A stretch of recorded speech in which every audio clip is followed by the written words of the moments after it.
مضل له ومن يضلل فلا هادي له أشهد أن لا إله إلا الله وحده لا شريك له وأشهد أن محمدا عبده ورسوله اللهم صل وسلم وبارك على سيدنا محمد وعلى آله وأصحابه أجمعين وبعد. Para wali sadayana anu dimuliakan Allah Subhanahu wa taala, alhamdulillah Allah Subhanahu wa taala meresahkan di naungi ayana ditiasakan ditakdirkan ku Allah Subhanahu wa taala kembali majlis mugi-mugi dilebatkan kana Tuhan Allah Subhanahu wa taala yarfa'illahu alladhina amanu minkum walladhina utul ilma darajat, nyata hamba-hamba anu bakal diangkat derajat Allah Subhanahu wa taala. Salawat wa salam mugi didugikan ke junjungan urang sadaya Nabi Muhammad sallallahu alaihi wasallam, katut keluarga, sahabat-sahabat Nabi. Mugi-mugi di akhirat yang syafaat sareng di telaga Kausar Nabi Muhammad sallallahu alaihi wasallam. Bab anu bade didugikan kesempatan dia dikawitan ku dawuhan Allah Subhanahu wa taala. A'udzubillahi minasyaitonir rajim. Masalul ladzina yunfiquna amwalahum fi sabilillah kamathali habbatin ambatat sab'a sanabila fi kulli sumbulatin mi'atu habbah wallahu yudha'ifu liman yasha wallahu wasi'un alim.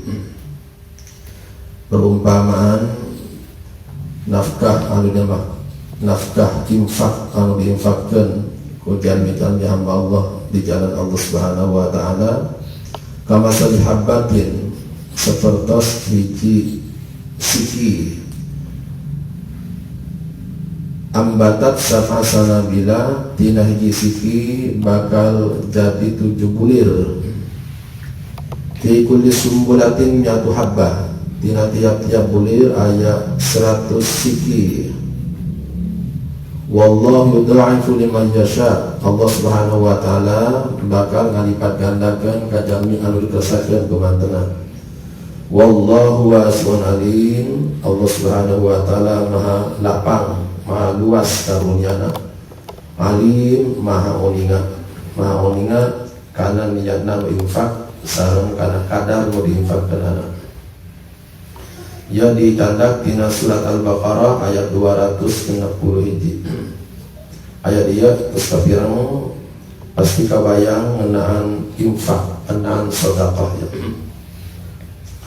Rupina Allah Subhanahu wa taala ku ayat dia sepema diserat dina kitab ya.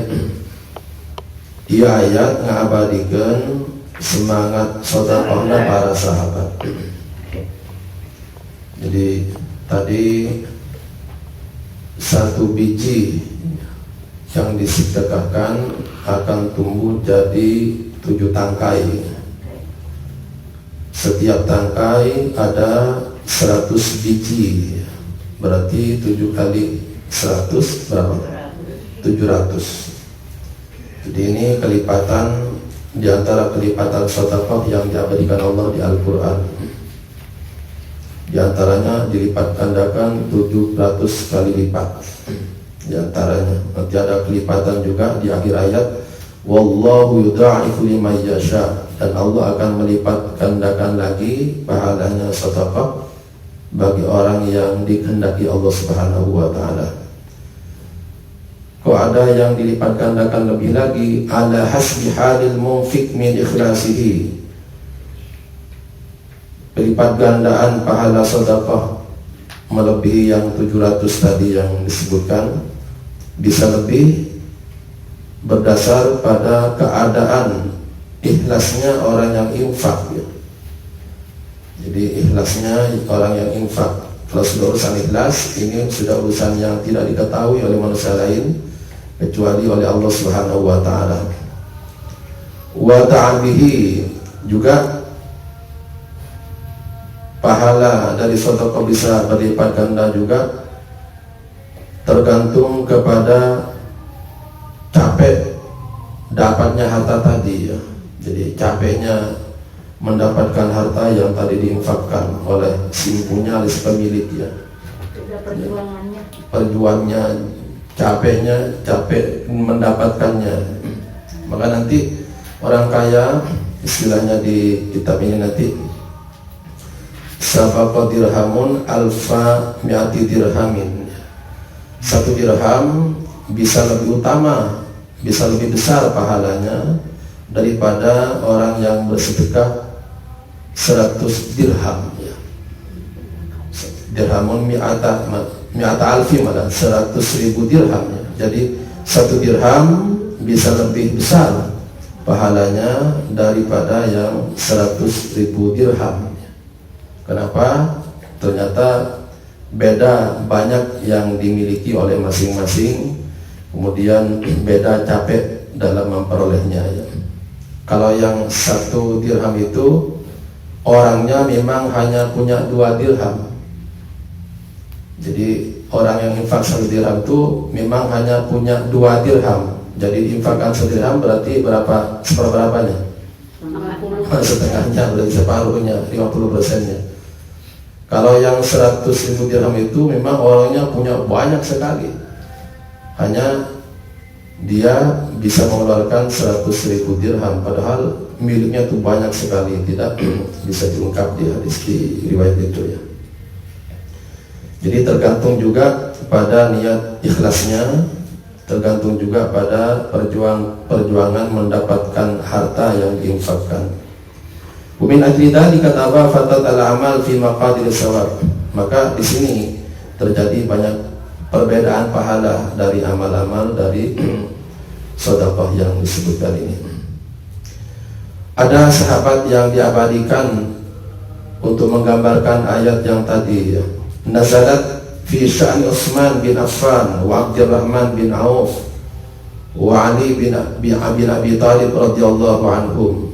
Ayat ini, ayat 261 surat Al-Baqarah, ini mengabadikan semangat infaknya 3 orang sahabat, yaitu sahabat Utsman bin Affan, sahabat Abdurrahman bin Auf, sahabat Ali bin Abi Thalib radhiyallahu anhum. Nazalat fi sa'an Utsman bin Affan wa Abdurrahman bin Auf wa dzalika anna Rasulullah sallallahu alaihi wasallam lamma hassan nas ala sadaqah hina arada al-khuruj ila ghazwati Tabuk ja'a Abdurrahman bi 4,000 dirham. Ayat ini turun berkenaan dengan sahabat Abdurrahman bin Auf ketika Rasulullah Shallallahu Alaihi Wasallam mau berangkat ke Ghazwat Tabuk, ya. Ghazwah, perang Tabuk. Perang itu ada 2 di zaman Nabi. Ada perang yang diikuti oleh Nabi, itu namanya Ghazwah namanya. Ghazwah. Ada perang yang Nabi tidak ikut, jadi dipercayakan ke sahabat. Itu namanya Sariyah namanya. Sariyah. Jadi tidak semua perang diikuti oleh Nabi Muhammad Sallallahu Alaihi Wasallam. Diikuti dan tidak diikuti masing-masing ada namanya. Perang yang diikuti Nabi namanya Ghazwah namanya. Ghazwah. Perang yang tidak diikuti Nabi namanya Sariyah namanya. Jadi Nabi juga suatu ketika mempercayakan perang ke sahabat. Ini artinya Nabi orangnya tidak otoriter ya. Nabi juga menghargai kemampuan para sahabat. Malahan ada sahabat, ini biar jadi renungan bagi yang muda-muda terutama. Ada sahabat jadi panglima perang itu umurnya masih 19 tahun. Namanya Usama bin Zaid ya, Usama bin Zaid. Jadi Usama bin Zaid itu umur 19 tahun sudah dipercaya oleh Nabi Muhammad SAW sebagai panglima perang. Panglima perang. Kalau sekarang umur 19 tahun, usia sekolah kelas berapa ya? Nah, kelas berapa ya? 19 tahun. Oh berarti SMA baru keluar mungkin ya? SMA baru keluar, berarti keluar SMA. Keluar SMA di kayak di Fajar, di Hanif. Itu zaman Nabi sudah dipercaya sebagai panglima perang. Biasanya kalau panglima perang itu pangkatnya bintang 4. Apa itu namanya? Jenderal penuh gitu. Jenderal penuh bintang 4. Jadi umur 19 itu kalau sekarang sudah bahasanya jabatannya bintang 4. Kalau anak sekarang umur 19 tahun, kira-kira bintangnya apa? Bintang 7. Karena masih pusing memikirkan masa depan, maksudnya gitu ya. Jadi maksudnya bintang 7 masih banyak ini ya pikiran untuk masa depan. Zaman Nabi itu namanya Usama bin Zaid, bukan Usama bin Laden. Usama bin Zaid ya, radhiyallahu anhu. Umur 19 tahunan. Sahabat, cerita sahabat aja biar kita juga dapat semangat dari mereka itu, semangat berbuat baik, semangat keimanan, semangat berjuang. Sahabat Ibnu Umar radhiyallahu anhu ketika umur 14 tahun tuh mah.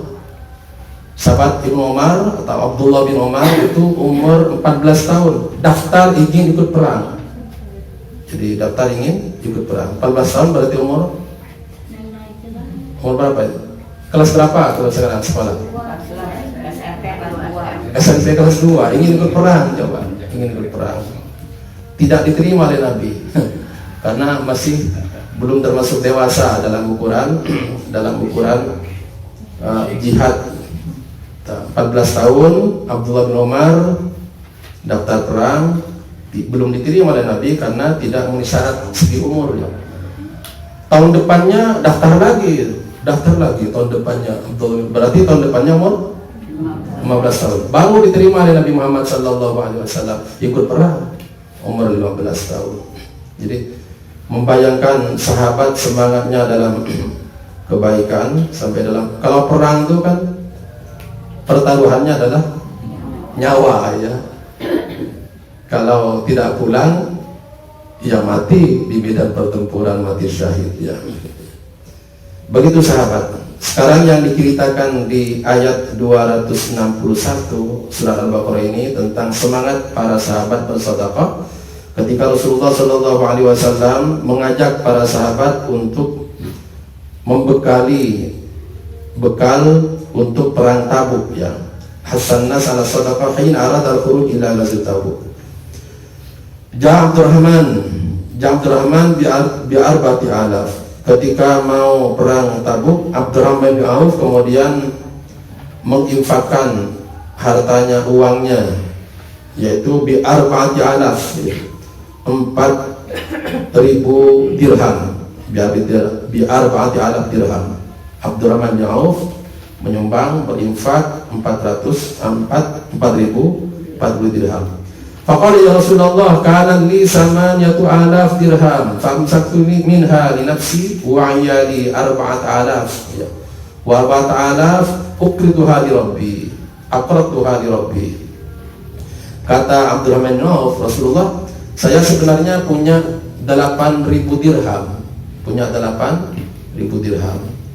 maka saya simpan untuk kepentingan, saya pegang untuk kepentingan diri saya dan keluarga saya 4.000 dirham.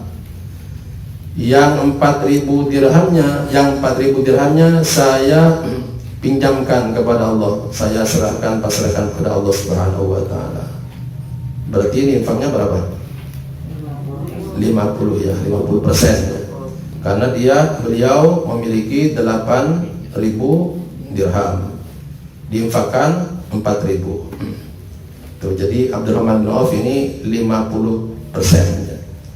Kan di Al-Qur'an disebut wa mimma razaqnahum yunfikun. Sebagian yang kami risikan yunfikun, diinfakkan ya. Berarti Abdurrahman bin Auf ini ada sebagian apa ini? Sebagian yang tengah, berarti kan sebagian itu ada 3. Ada sebagian kecil, ada sebagian tengah, ada sebagian besar. Kita lihat nanti kalau kita ini sebagian apa itu yang ketiga, yang dari 3 itu.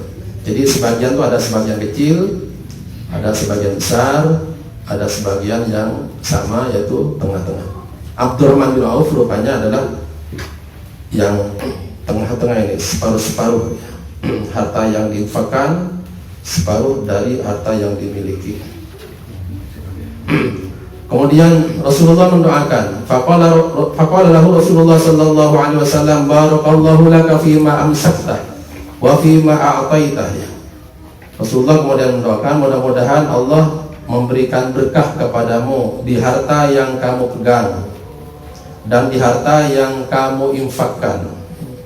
Barakallahu laka fima amsakta wa fima a'taita.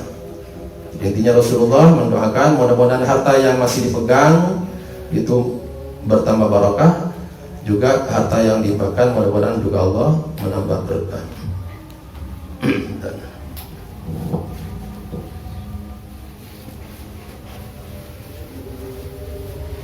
Dan beberapa sahabat dalam semangat berinfak, dalam semangat bersedekah. Abdurrahman bin Auf radhiyallahu anhu ketika perang Tabuk berinfak 4.000 dirham karena beliau memiliki 8.000 dirham, berarti separuh dari kekayaannya diinfakkan. Terus didoakan oleh Rasulullah Muhammad sallallahu alaihi wasallam, barakallahu laka fima amsakta wa fima a'taita. Mudah-mudahan Allah Subhanahu wa taala memberkahi engkau di harta yang engkau pegang dan di harta yang engkau infakkan. Wa qala Utsman bin Affan, ya Rasulullah, alayya jihazu man la jihaza lahu. Utsman bin Affan radhiyallahu anhu juga bilang, Rasulullah, saya akan membekali semua orang yang tidak punya bekal. Jadi saya akan membekali semua orang yang tidak punya bekal. Jadi ditanggung oleh Utsman bin Affan radhiyallahu anhu. Jadi ketika mau perang Tabuk, semua orang yang belum punya bekal ditanggung oleh sahabat Utsman bin Affan radhiyallahu anhu. Kemudian qala Bulais, qala Al-Kalabi wa Muqatil rahimahuma, nazalat hadhihi al-ayah fi sya'ni Ali bin Abi Thalib radhiyallahu anhu, kanat lahu 4 dirahim wa lam yamlik ghairaha. Ada ulama juga yang mengatakan bahwa ayat 261 ini turun berkenaan dengan sahabat Ali bin Abi Thalib radhiyallahu anhu. Beliau memiliki 4 dirham, ya, walam yamlik ghairaha. Di suatu ketika Ali bin Abi Thalib radhiyallahu anhu memiliki uang 4 dirham, tidak punya yang lain, walam yamlik ghairaha. Falamma nazalat tahrid ala sadaqah tasaddaqa bi dirhamin bil lail.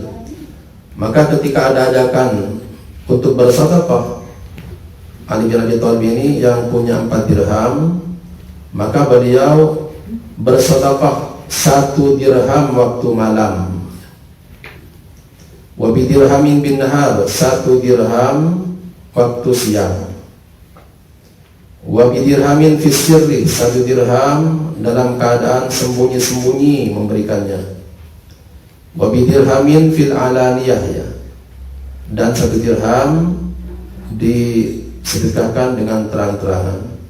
Berarti berapa sedekahnya? 4 dirham. Berarti semuanya habis, ya. Habis, ya. Ini keadaan sahabat dalam bersedekah itu.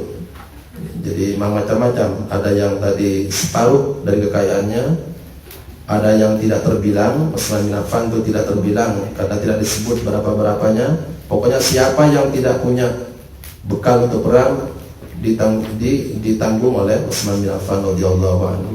Ali bin Abi Thalib radhiyallahu anhu punya 4 dirham, maka dirinci 1 dirham tadi malam harinya dikeluarkan, 1 dirham siang, kemudian 1 dirham sembunyi-sembunyi, dan 1 dirham terang-terangan. Itu semangat para sahabat dalam bersedekah, dalam berinfak.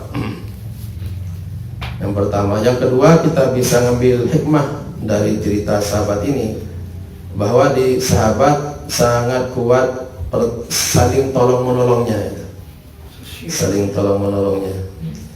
Jadi begitu Rasulullah sallallahu alaihi wasallam melelangkan sedekah, sahabat punya berapapun kemudian mengajukan untuk bersedekah. Ini baru 1 ayat, nanti ada ayat yang lain. Sahabat Utsman di tempat yang di riwayat yang lain tuh disebut pernah bersedekah sampai 600 kuda, ya. 600 kuda waktu mau berangkat perang. Macam-macam para sahabat. Jadi yang inti itu adalah saling tolong menolongnya ini. Sampai ada riwayat juga untuk menggambarkan tolong menolong di sahabat dengan Rasulullah Sallallahu Alaihi Wasallam itu. Kalau Rasulullah mau menyembelih kambing misalnya, menyembelih domba, itu macam-macam sahabat kemampuannya. Rasul, saya bagian yang nyembelih, gitu ya. Kira-kira apa saya itu? Saya bagian yang masak. Saya punya rempah-rempah, bumbu, itu ya. Di sahabat begitu ininya, kemampuan-kemampuannya disalurkan ya, disalurkan. Jadi istilahnya yang tolong menolong aja, yang paling kuat di zaman Nabi Muhammad Sallallahu Alaihi Wasallam. Ya akhirnya ya sejahtera sahabat-sahabat Nabi dengan cepat. Padahal tadinya tidak kuat ekonominya sahabat Nabi tidak kuat, tapi karena saling tolong menolong jadi kuat. Itu yang paling jelas keadaannya di para sahabat radhiyallahu anhum. Kemudian hadis ini diperkuat di kitab ini dengan hadis Anas bin Malik radhiyallahu anhu qala alaihi salatu wassalam lamma khalaqallahu ta'ala al-arda wa taharrakat khalaqal jibal fa wada'aha 'alaiha fastaqarrat. Anas bin Malik radhiyallahu anhu menyampaikan hadis Nabi Muhammad sallallahu alaihi wasallam ketika Allah menciptakan, sehabis Allah menciptakan bumi ini bergerak ya, bergerak bumi ini. Maka di Al-Quran di surat An-Naba disebut wal jibala autada ya. Karena bumi bergerak setelah diciptakan, maka nanti sebagai pasaknya itu adalah gunung ya, wal jibal autada ya. Gitu ya. Maka ada istilahnya juga pasak bumi gitu ya. Jamu itu mah. Lama khalaqallahu ta'ala al-ardha wa taharrakat. Setelah Allah menciptakan bumi ternyata bergoyang, bergerak ya. Maka Allah Subhanahu wa taala khalaqal jibal. Allah menciptakan gunung-gunung. Kalau satu jabal, kalau banyak jibal. Jadi Allah menciptakan gunung-gunung. Wa ta'alaiha fasaqarat ya. Kemudian Allah meletakkan gunung-gunung itu di atas bumi yang bergerak. Fasaqarat, kemudian bumi itu diam ya. Fata'ajjabal malaikah. Maka malaikat kagum ya. Kagum, takjub malaikat itu. Wa qalu ya rabbi hal min khalqika syai'un ashadd minal jibal. Berarti kalau tadinya bumi itu bergerak lalu diam karena ada gunung, berarti gunung ini hebat, bisa mendiamkan bumi ya. Maka ditanya, malaikat bertanya pada Allah Subhanahu wa taala, wahai Allah, ya Rabb, apakah ada makhluk yang lebih hebat daripada gunung yang bisa mendiamkan bumi yang bergerak itu? Qala na'am. Iya, ada makhluk yang lebih hebat dari gunung. Ada. Apa itu? Al-hadid. Al-hadid, besi ya, hadid. Jadi batu juga kalau ditaruhkan ke besi pasti bagus ya, besi pecah ya. Berarti kalau gunung bisa dipecah oleh besi, berarti yang hebat apa itu? Besi ya. Berarti hebat besi ini bisa memecahkan gunung. Faqalu ya Rabb hal min khalqika syai'un ashadd minal hadid ya. Malaikat bertanya lagi ya. Karena besi tadi disebut dan terbukti bisa mengalahkan batu, berarti besi ini hebat. Maka ditanya oleh malaikat, ya Rabb, wahai Tuhan, apakah ada di antara makhlukmu yang lebih hebat dari besi? Qala na'am. Iya ada. Ada. Apa? An-nar, api. Api. Besi kan bisa meleleh oleh api ya, oleh api. Dan yang oleh Allah pertama diberi keterampilan ya, keterampilan membentuk dari besi ini siapa? Nabi siapa? Nabi siapa yang? Nabi Daud. Nabi Daud itu punya baju dari besi. Kalau sekarang namanya baju apa tuh? Baju keret ya, baju keret. Nah mungkin tahu yang mudah-mudahan ini baju keret. Anti peluru ya, kalau sekarang anti peluru. Yang agak lama itu baju keret. Dulu orang Madura itu, orang Madura kemudian. Orang Madura itu pakai baju keret waktu pembebasan Timur tuh. Awalnya waktu mendapatkan Timur itu banyak yang dikirim ke Franklin itu.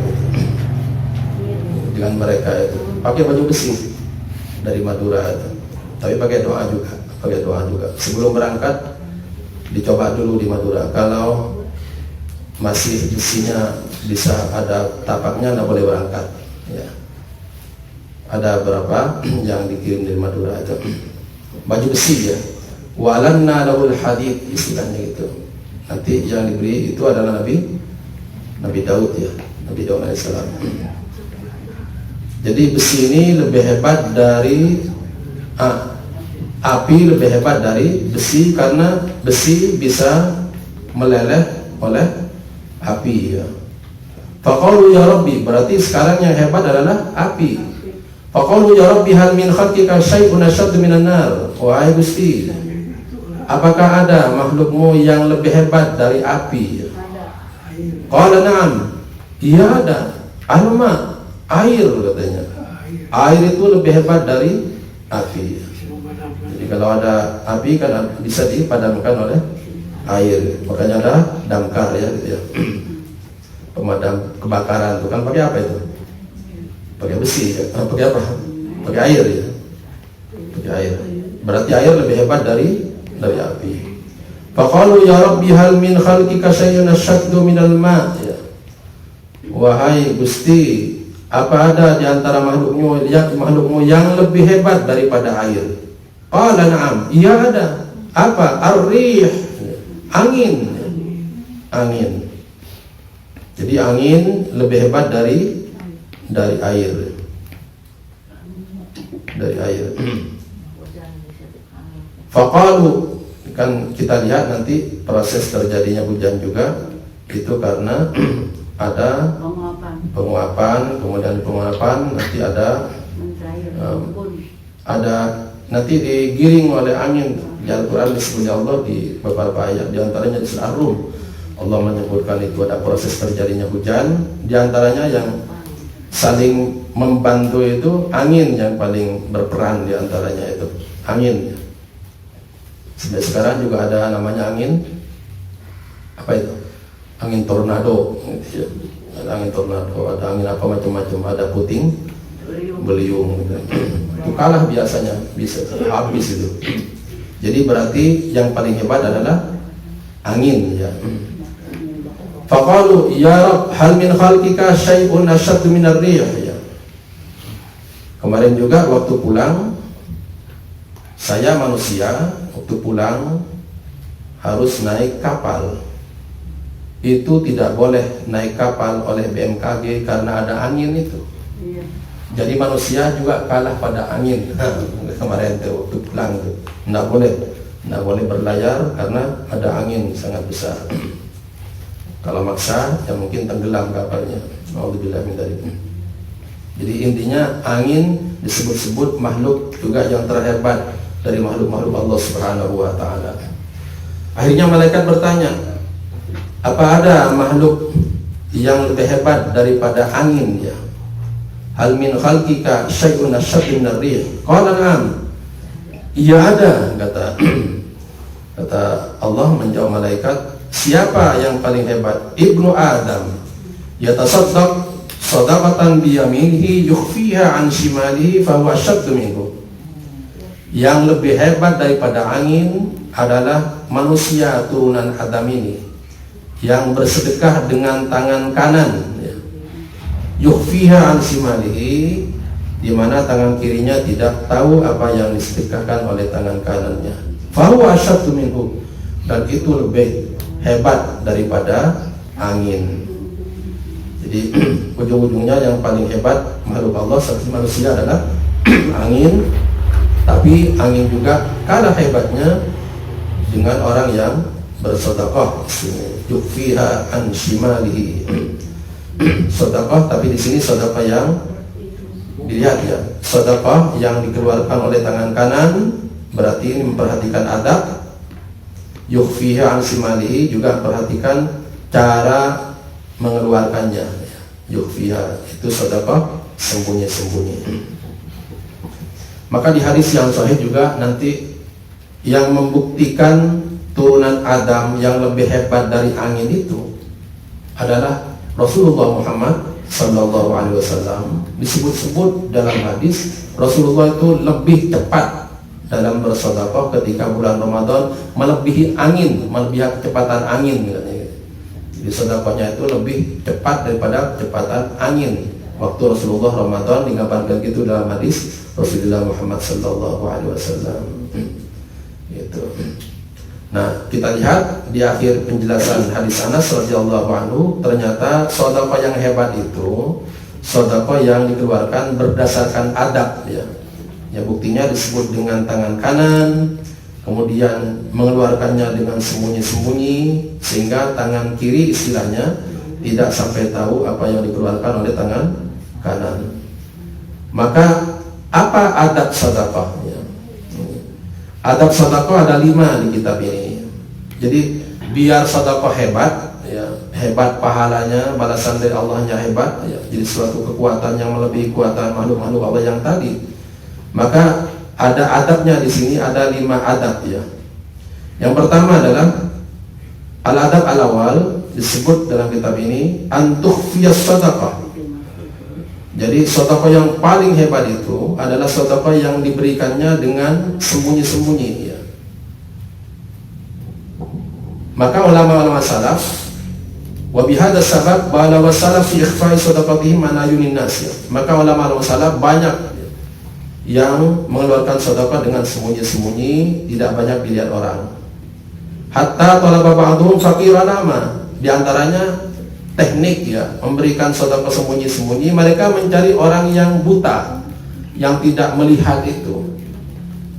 Jadi nyari orang buta, dikasihkan aja ke tangannya, li'alla ya'lam manil mutasaddiq, biar tidak diketahui siapa yang bersedekah. Pokoknya nyari orang yang buta, dikasihkan ke tangannya aja udah, nggak usah ditanya-tanya siapa yang bersedekah. Ini juga pernah dipraktekkan oleh Nabi Muhammad Sallallahu Alaihi Wasallam. Panjang ceritanya, Nabi Muhammad sedekah pada orang yang buta, ya, buta. Nanti satu waktu kemudian berhenti kan Rasulullah wafat, digantikan oleh sahabat yang lain nanti. Ternyata baru tahu itu setelah wafatnya Nabi Muhammad Sallallahu Alaihi Wasallam. Nyari orang yang buta. Wa ba'dhum rabata fi sabil fakir naiman. Ada yang untuk sedekah sembunyi-sembunyi kemudian diikatkan di kain orang yang sedang tidur ya, gitu ya. Gitu ya. Tapi dulu, sekarang ya kalau tidur di mana ini kalau sekarangnya, dulu sebelumnya banyak yang tidur di masjid dulu. Sekarang ada yang model gitu. Ya ada mungkin. Ada di YouTube deh. Ada mungkin ya dipraktekkan. Ya sudah tembus ilmu ini kepada orang kekinian ya orang sekarang. Jadi ada yang dibuntelkan ya, diikatkan di kainnya orang miskin yang sedang tidur ya. Pas bangun-bangun, aduh bayar duit cina, padahal ngimpi ente cina gitu ya. Langsung ada duit. Wa ba'dhum alqa fi tariqil fuqara liya'khudha. Ada yang lain lagi dengan cara menyimpan di jalan yang biasa dilewati oleh orang-orang miskin, disimpan aja di situ. Itu ada yang begitu. Macam-macam pokoknya. Ada yang milih waktu malam. Kalau memilih waktu malam banyak sekali, di antaranya sahabat Umar bin Khattab radhiyallahu anhu. Umar bin Khattab itu sering keliling malam ya, untuk mengetahui keadaan rakyat. Kan Umar bin Khattab itu seorang khalifah bertanggung jawab atas kesejahteraan rakyatnya, maka keliling malam-malam biar tidak banyak diketahui orang maksudnya juga. Jadi istilahnya sekarang itu belusukan, dulu tuh ada belusukan tuh. Tapi kalau belusukan Umar bin Khattab itu belusukan yang tidak menuntut pencitraan istilahnya, tidak mencari pencitraan, karena dilakukan malam hari ketika gelap gulita. Jadi intinya adab yang pertama, sedekah diberikan diam-diam, tidak banyak orang tahu ya. Yang kedua, antahdar minal manni wal adha ya. Ketika bersedekah jangan ingin dibalas ya. Jangan ingin dibalas oleh orang yang menerima. Wal adha juga jangan menyakiti orang yang menerima ya. Dasarnya dari ayat Quran yang tadi, wa tukhfuha wa tu'tuhal fuqara fa huwa khairul lakum. Sedekah diberikan terang-terangan baik, tapi diberikan sembunyi-sembunyi lebih baik.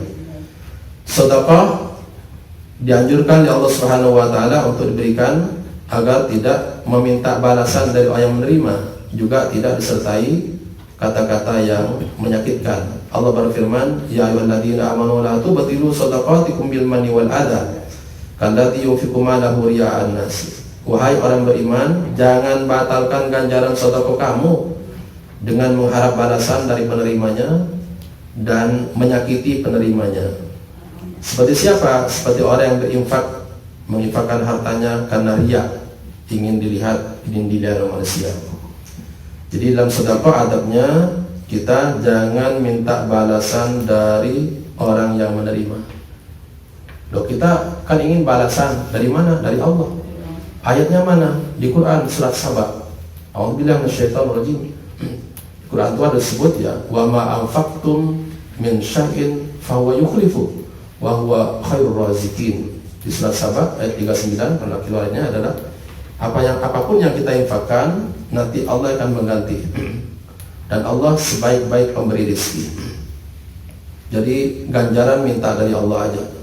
Nanti Allah akan menggerakkan siapapun yang dikehendakinya untuk membalas sedekah kita. Bisa orang yang menerima, bisa orang lain gitu. Kalau di Allah itu banyak sekali jalannya, tidak hanya satu jalan yang menerima sedekah kita saja, bukan. Kemudian yang ketiga, antukhrijaha min atyabi amwalika. Adab yang ketiga bersedekah, kita mengeluarkan sedekah yang harta yang terbaik dari kita. Allah berfirman, lan tanalu birra hatta tunfiqu mimma tuhibbun. Kamu tidak akan sampai pada puncak kebaikan sehingga kalian menginfakkan dari apa yang kalian cintai, senangi. Jadi menginfakkan yang terbaik yang masih kita senangi. Kenapa? Sebab harta yang kita senangi berarti harta yang berkualitas. Berkualitas berarti.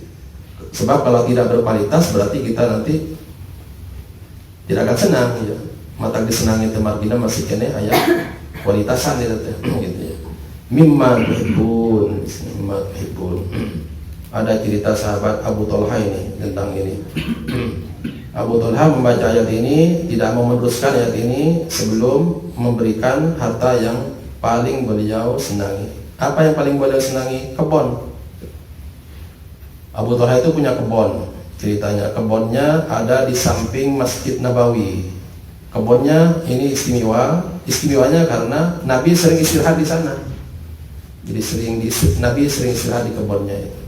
Karena dia kebun itu termasuk yang paling dia senangi, membaca ayat ini kemudian datang ke Nabi, Rasul, saya akan berikan sesuatu yang paling saya senangi. Apa? Kebun gitu ya. Karena saya baca ayat tadi, dan tanalul birra hatta tunfiqu mimma tuhibbun. Diberikan ke Nabi. Tapi Nabi hebat. Nabi tidak sembarangan nerima. Nabi bertanya, loh, kamu memberikan harta yang paling kamu senangi, kira-kira maksudnya begitu. Kamu punya saudara Anda? Punya. Berikan dulu ke saudara kamu gitu. Jadi nanti ada urutan-urutan juga berinfak dan bersedekah. Yang didahulukan itu adalah di Al-Quran, di surat An-Nisa, itu adalah orang tua, kemudian kerabat, yatim, miskin, terus urutan-urutannya itu. Jadi intinya yang ketiga adalah menginfakkan, mensedekahkan apa yang masih kita senangi ya. Kemudian yang keempat, kita mensedekahkan harta antuk tiya biwajhin tolik. Ketika kita memberikan sedekah, kita memberikannya dengan wajah yang berseri-seri ya. Mustabsyir, ghairu mustakbir ya. Jadi kita gembira memberikan ke orang lain, bukan dengan wajah yang cemberut, bukan wajah dengan ketus gitu, tapi dengan wajah yang berseri-seri, biwajhin taliq istilahnya. Maka di Al-Quran disebut juga alladzina yunfiquna amwalahum fi sabilillah tsumma la yu'una ma anfaqu mannan wala adza lahum ajruhum 'inda rabbihim wa la khaufun 'alaihim wa la hum yahzanun. Jadi cara memberikannya juga dengan wajah yang berseri-seri. Kalau melihat ini di ayat ini, sedekah yang paling bagus itu yang diantarkan, ya, yang diantarkan. Walaupun mengundang orang lain tidak apa-apa, tapi yang paling bagus yang diantarkan. Termasuk model ekah gitu ya, yang diantarkan yang bagus sebenarnya itu. Tapi mengundang orang lain tidak apa-apa, mengundang untuk diberikan dalam undangan tidak apa-apa. Tapi yang paling bagus yang diantarkan. Kenapa? Karena termasuk bagian dari memudahkan pemberian. Jadi termasuk nanti adabnya bersedekah yang bagus, memudahkan pemberiannya, dimudahkan. Jadi maksudnya kalau sedekah tidak dimudahkan pemberiannya, maka mengurangi pahalanya. Saya bertanya, kalau sawer masuk apa itu? Nyawer masuk apa itu? Kan itu mau ngasih ke orang ya, mau ngasih ke orang. Tapi kan kadang-kadang indung suku kudu katincak, kubatur, gitu ya. Itu masuk ke mana? Nah itu masuk adat sebetulnya. Adat yang kalau diadabnya kurang baik. Ya boleh aja, tapi kurang beradab. Karena agak menyulitkan orang itu. Maaf ya, kita ini senang kalau orang itu sulit ya. Jadi kita tuh senang kalau orang sulit tuh dalam mendapatkan. Coba kita lihat Panjat Pinang tuh. Orang tuh Panjat Pinang, gobis, sorry gitu ya. Kuduna kan lu gobis kan ditulungan ke orang tuh gitu. Jadi orang teh senang kesengsaraan, karena mungkin kita ini punya sejarah lama disangsarakan ke Belanda teh. Berapa tahun itu? Belanda menjajah itu. Jadi kita sudah asik. Kita ini sudah asik dengan kesengsaraan itu. Ada orang sengsara ketawa. Gitu ya. Ada orang ketincak sufuna gitu ya, dapat sawerannya 500 perak, beli bitadin 3.000. Coba tekor tuh. Gitu ya. Ya kan sawer itu kan itu. Sawer gitu. Itu nama hiburan. Iya, jadi kita itu terhibur kalau orang kelihatan sulit. Gitu. Sulit. Tidak begitu kitanya itu. Kalau di agama enggak, di agama justru dipermudah. Tadi juga orang tidur di kainnya dibuntelan duit gitu ya. Pas waktu bangun dia ada duit gitu. Nyimpen tidak, sawer enggak gitu. Jadi, tapi boleh sawer silakan, tapi hanya kurang beradab ya, karena termasuk agak menyulitkan untuk mendapatkannya itu. Yang kelima, anta taharra bi sadaqatika mahallan wa tu'til alim al-muttaqi alladhi yasta'inu bihi ala ta'atillah. Ini adab yang terakhir dalam bersedekah, biar sedekah kita unggulan, biar sedekah kita termasuk yang hebat, melebihi hebatnya makhluk-makhluk Allah tadi, itu diberikan ke orang-orang yang bertakwa ya. Wa tu'ti al-alim al-muttaqi ya. Kita upayakan berikan ke orang yang berilmu, yang takwa, yang kira-kira ini nanti bisa menunjang yasta'inu biha ala ta'atillah, bisa menunjang ketaatan pada Allah Subhanahu wa taala wa taqwa. Atau as-salih al-mukil, atau orang soleh yang minus ya, orang soleh yang miskin maksudnya. Orang soleh yang miskin. Jadi kita pertimbangkan kesalehannya di sini ya. Bisa orang alim yang soleh, atau juga bisa orang yang soleh yang miskin.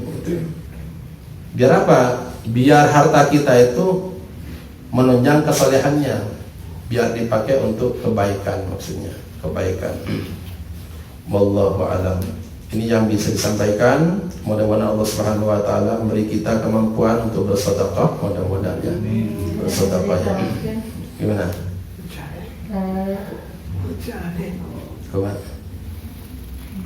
Jadi ayah seseorang atas suami kependak-pendak terus lewat WA nyusun sedekah, terus ku ditaroskeun ka istrina, terus taroskeun sabab bade masikeun sedekah ka dinya teh kan kada para rubuh ada ya uangnya dari salah satu instansi sama dari jantan kada para rubuh kada aya kwitansi nanaon kana kada.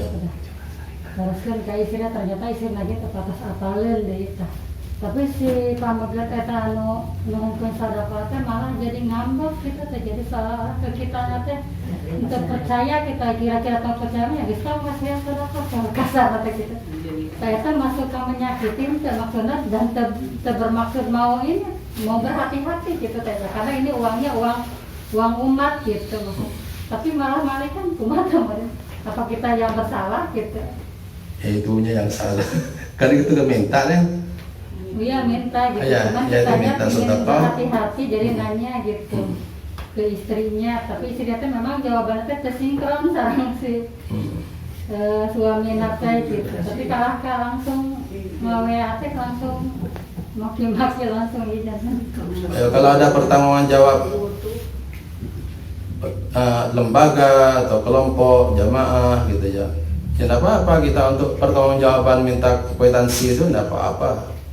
Untuk ini uangnya dari infak Jumat dari ini menceleng kepada apa gitu ya 3 bulan sekali dikeluarkan jadi kan kita teh amanah kita jadi nanya dulu gitu jelas mungkin tapi malah jadi apakah kita menyakiti kita tidak memang takutnya dia memang jelas membutuhkan tapi kitanya butuh kejelasan gitu tapi malah kan jadi kalaka mentara infaknya biasanya tong iya tong gitu jadi asa kita di mana jadi takut memang kita menyakiti gitu. Enggak bukan menyakiti. Bukan. Itu hati-hatian. Itu kan sama nanti juga ingin menjaga amanat sebetulnya itu. Kan uang itu titipan orang ya, amanat ya. Di Quran di surat Al-Ahzab itu juga ada yang paling berat tuh amanat istilahnya, amanat. Amanat. Untuk jujurnya itu. Salah satu bukti jujur nanti kan ada kwitansi segala macam untuk keamanatan itu, untuk kejujuran dalam amanat, bukan menyakiti kalau itu. Meskipun orangnya itu merasa tersakiti dan kita menanyakan itu, tapi kitanya tidak bermaksud menyakiti dan ya enggak menyakiti orang itu aja enggak ini. Padahal mau pakai kwitansi mau tidak, ya harusnya kalau mau dikasih mah ya tinggal nerima bukan? Iya. Mau pakai kwitansi mau tidak dari pemberinya mestinya diterima oleh itu mestinya. Ini rewel orangnya kelihatannya. Nah nanti ini yang tadi semuanya 5 adab ini adab bagi orang yang memberi dan nanti ada adab dari orang yang menerima. Orang berima tuh gimana harusnya itu. Nah orang yang barusan dikasih contoh itu termasuk yang kurang beradab. Jadi nanti ada adab orang yang menerima gitu ya. Harusnya yang menerima itu malahan yang menerima itu mau diberi harus gembira gitu ya. Ini yang kadang-kadang tapi memang tergantung pada akhlaknya masing-masing sih nanti itu akhlaknya. Maka di Quran harta itu akan baik dimanapun di orang yang memberi atau orang yang diberi. Itu satu hanya itunya di Quran tuh, kesolehan saja. Di Al-Quran itu disebut di surah Al-Kahfi oleh Allah Subhanahu wa taala, a'udzubillahi minasyaitonir rajim. Wa ammal jidar fakana li ghulamaini yatimaini fil madinati wa kana tahtahu kanzul lahumā wa kana abuhuma shalihah ya. Salih. Pemilik harta tadinya pemilik harta yang sudah wafat itu soleh orangnya. Anak yatimnya soleh ya. Maka harta yang tadinya dimiliki oleh orang tua yang soleh yang sudah meninggal itu kemudian oleh Allah ditakdirkan disimpan di bawah tembok apa ya. Nah ketika anak yatimnya besar temboknya ini mulai rubuh maka kemudian dikeluarkan harta itu. Artinya harta di orang soleh orang tuanya itu sampai kepada anak yatim yang soleh. Jadi kesolehan di antara pemilik dan penerima harta itu menentukan ya, menentukan lestarinya dan baiknya harta itu, ya, gitu ya. Jadi tidak bisa hanya soleh yang punya, termasuk soleh yang mau menerima. Gitu. Saya itu sering mengalami di keluarga yang soleh, Kalau sama-sama solehnya itu gampang bagi warisan itu, ketawa malahan gembira maksudnya. Tapi ada orang yang banyak hartanya karena tidak soleh, mestinya gembira menerima malahan gelut. Itu ada itu, ada contohnya itu. Kalau yang soleh saya sebutkan aja biar jadi contoh. Keluarganya Bu Halil tuh, itu soleh itu, Gidul tuh di sana itu soleh tuh, keluarganya Bu Halil tuh. Padahal itu anak-anaknya itu sarjana-sarjana hukum itu, tahu hukum pembagian segala macam, tapi tidak mau pakai hukum positif, hukum agama itu, apa hukum negara itu, pembagian warisan. Kuma apa Ustaz baik, gitu coba. Itu yang SA yang bilang begitu itu. Padahal saya ini SA tidak apa tidak, tapi MA saya, Madura asli aja, MA itu aja. Bilangnya gitu udah. Pokoknya gimana Pak Ustadz aja. Jadi ilmu hukum yang mereka dapat di perguruan tinggi itu ya karena memang tidak ada hubungan dengan warisan sebetulnya. Itu tidak mau mereka pakai karena sama-sama soleh. Wah enak, baginya enak tuh. Sudah bagaimana Pak Ustadz tuh. Enak. Tapi kalau misalnya ada anak 4, 2 yang soleh, 2 tidak soleh. Yang 2 kuma Pak Ustadz, yang 2 kuma aing. Itu gelut biasanya. Gelut. Dan yang gelut ini biasanya cepat mati biasanya. Bukan ini ya. Bukan nyumpah, bukan apa. Tapi banyak begitu itu. Pengalaman gitu ya. Pengalaman banyak begitu itu. Banyak contoh pengalaman. Itu bukan karena ini ya, tapi mungkin karena tamaknya, karena maksudnya begini mungkin. Kira-kira tuh bahasa Allahnya tuh ambe tamak maneh ente kalila ente kamalinaan ente tunuyan gitu ya, masalah dicatat baik maneh ku kami gitu kok Allah Subhanahu wa taala. Ada itu, ada. Makanya jangan harta tuh jangan terbut kayak cepat mati biasanya. Kenapa? Itu ada hadisnya juga. Orang mati itu berarti yang habis rezekinya. Jadi berarti rumusnya itu kalau orang tamak itu kan berarti rezekinya ingin cepat didapat. Jadi orang tamak itu sebetulnya mendaftarkan diri untuk segera mati, sebetulnya begitu. Iya, ada hadis Nabi itu. Orang tidak akan mati kecuali rezekinya sudah sempurna. Ini kalau orang tamak kan ingin cepat didapat rezekinya itu. Ingin tereh, berarti hoyong tereh paeh itu sebetulnya mah. Dipikir-pikir mah. Senjatanya gitu. udah segitu. Iya, gitu. Makanya saya pengalaman tidak didoakan tidak apa gitu ya. Ternyata yang tamak-tamak itu, terutama warisan itu banyak yang meninggal dunia dengan cepat itu. gitu ya. Naudzubillah min dzalik, naudzubillah. Tapi kalau membereskan tidak apa-apa, membereskan. Yang maksudnya tamak itu. Dan di Qur'annya ada. Di surat Al-Fajr itu disebut ya. Wa ta'kuluna turasa aklan lamma wa tuhibbunal mala hubban jamma. Lihat ayatnya itu tentang orang yang tamak warisan itu. Ada ayatnya di Al-Qur'an. Yang mudah-mudahan kita oleh Allah Subhanahu wa taala diberi kecukupan rezeki dibarokahkan oleh Allah Subhanahu wa taala, dan mudah-mudahan Allah Subhanahu wa taala memberi kemampuan kita bersedekah mudah-mudahan. Jangan minta kaya, salah kita. Minta ya Allah mudah-mudahan kaya. Kalau kaya mau apa? Kaya konon. Nanti kayak kita ini bernilai. Minta ya Allah mudah-mudahan saya bisa bersedekah, itu aja. Nanti Allah yang membisakan kita, memberikan kemampuan banyak atau sedikitnya Allah yang ngatur.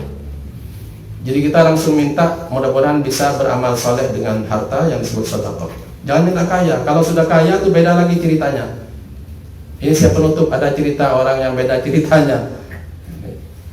Jadi orang kita ini kalau tidak salah bahasa Sundanya itu, jalmi teh berehan aker tegaduh misalnya. Orang tuh dermawan ketika belum punya biasanya. Jadi punya semangat dermawan maksudnya sebelum punya. Mungkin mun gaduh ieu bade anu, ke bade anu bade ieu, lamun cair bade mere gitu ya. Tapi nalika cair beku deui kan gitu. Gitu. Biasanya begitu dah keadaannya. Ini ada contoh. Ada orang sakit ceritanya. Ada orang sakit karena di manfaat sedekah juga.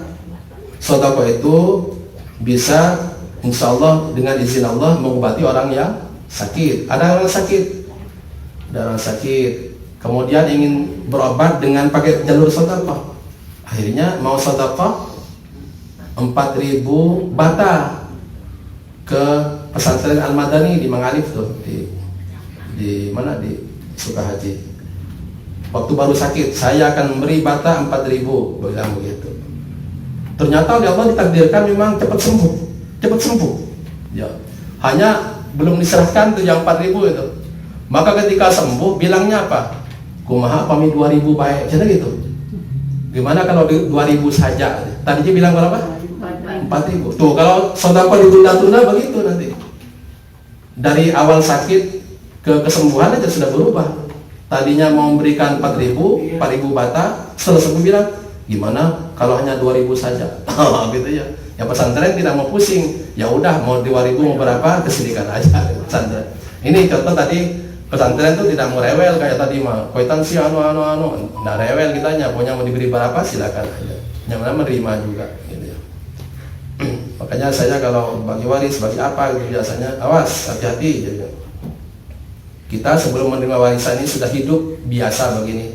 Nanti setelah dapat warisan harusnya lebih bahagia karena bertambah harta. Jangan tambah sengsara gitu. Tapi kalau yang tidak soleh tadi bertambah harta malah kadang sengsara.